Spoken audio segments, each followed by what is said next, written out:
भारत सरकार ने digital personal data protection bill Lok Sabha में पेश कर दिया है। मेरे साथ आईटी राज्य मंत्री राजीव चंद्रशेखर हैं। आपने इस नए बिल पर स्टेक होल्डर्स के साथ बहुत लंबी चर्चा की है और इसके पहले भी एक पर्सनल डाटा प्रोटेक्शन बिल आप लेकर आए थे। जॉइंट कमेटी सेटअप की गई, उसने करीब 1 साल से ज़्यादा समय तक डेलिब्रेशन किया, रिपोर्ट सबमिट किया, फिर आपने बिल वापस लिया। अब इस बिल में जो digital personal data protection bill है, ये पर्सनल डाटा प्रोटेक्शन बिल से कैसे अलग है? नहीं, ये आपको याद ही होगा जब हमने जो पुराना बिल था, ड्राफ्ट बिल था, जो जॉइंट कमेटी ऑफ पार्लियामेंट ने उस पे निर्णय लिया था या उन पे उनका डिस्कशन हुआ था और उस कमेटी में मैं भी एक मेंबर था। उस बिल जो कमेटी से निकला वो बिल बहुत ही कॉम्प्लिकेटेड हो गया था और वो पर्सनल डेटा प्रोटेक्शन से काफ़ी दूर निकलकर काफ़ी सारे अलग अलग चीज़ों में उसका एक तरह से स्कोप बन गया था। और हमारा तब जब हमने रिपील किया था, जब हमने विड्रॉ किया था उस बिल, हमने एक्सप्लेन भी किया था कि हम चाहते हैं कि एक ऐसा बिल हो जहाँ पर हमारे नागरिक के जो फंडामेंटल राइट्स हैं उनका भी प्रोटेक्शन हो और हमारे इनोवेशन इकोनॉमी में जो स्टार्टअप्स काम करते हैं उनको भी तेज़ी, उनका जो रफ्तार है कम ना हो और उनको ऐसा कोई फ्रेमवर्क ना क्रिएट करके दे जिसमें कंप्लायंस की इंटेंसिटी बढ़े और जो भी सरकार के जो लीगल लॉफुल रिक्वायरमेंट्स होते हैं नेशनल सिक्योरिटी के तहत या लॉ एंड ऑर्डर के तहत या पैंडमिक या इमरजेंसी के तहत उसको भी काफ़ी क्लियरली डिफाइन किया जाए।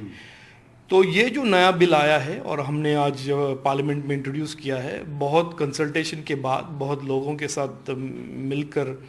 हमने डिज़ाइन किया है। बहुत ही स्पष्ट रूप से ये लोगों के digital rights, digital data protection के उनके अधिकार को स्ट्रेंथन करता है। और जो मैं अंग्रेजी में कहता हूँ कि सीमिंगली कॉन्ट्रडिक्टरी ऑब्जेक्टिव, हमारे इनोवेशन इकोनॉमी को भी ये एक तरह से रफ्तार या इंकरेज करता है। और तीसरे जो सरकार के जो legitimate reasons to access personal data हैं इमरजेंसी रिक्वायरमेंट में, जैसे मैंने कहा टेररिज्म के इवेंट में वगैरह, उसको भी हम डिफाइन करके ले आए हैं। तो ये बहुत ही एक सिंपल बिल है, बहुत ग्लोबल मॉडर्न बिल है और मुझे लगता है कि ये बिल जल्द से जल्द पारित हो तो अच्छा है, क्योंकि इसका जो एक बहुत बड़ा इम्पैक्ट ये होगा कि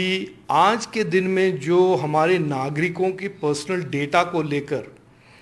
मिसयूज़, एक्सप्लॉयटेशन हो रहा है या हो रहा है, उस पर एकदम कड़ा ब्रेक लग जाएगा। और उस मिसयूज़, उस एक्सप्लॉयटेशन, उस एक तरह का जो बिजनेस मॉडल काफ़ी सारे बिग टेक प्लेटफॉर्म ने और बड़े प्लेटफॉर्म ने बिल्ड किए हैं और उस पर एक बहुत बड़ा रोक हो जाएगा। तो मुझे ये लगता है कि ऑपोजिशन इस बिल के बारे में चर्चा करें, उनके कोई भी सुझाव हों तो सरकार हमेशा ओपन है उनके सुझावों को सुनने के लिए। लेकिन मैं थोड़ा आश्चर्यचकित हूँ, मैं काफ़ी सरप्राइज हूँ कि आज इंट्रोडक्शन के स्टेज में ही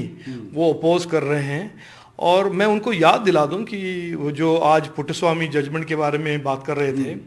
कि यूपीए के सरकार के दौरान उन्होंने privacy as a fundamental right को कड़े शक्ति से विरोध किया था और मैं एमपी था उन दिनों में और मैं पिटिशनर था उस केस में। Privacy as a fundamental right Bhajpa के रिप्रेजेंटेटिव्स ने एजिटेट करके हमने इस राइट को के लिए फाइट किया है। तो हम जानते हैं कि प्रिवेसी एक फंडामेंटल राइट है और उसको रहना चाहिए और ये बिल जो आया है उस राइट को काफ़ी प्रोटेक्ट करता है।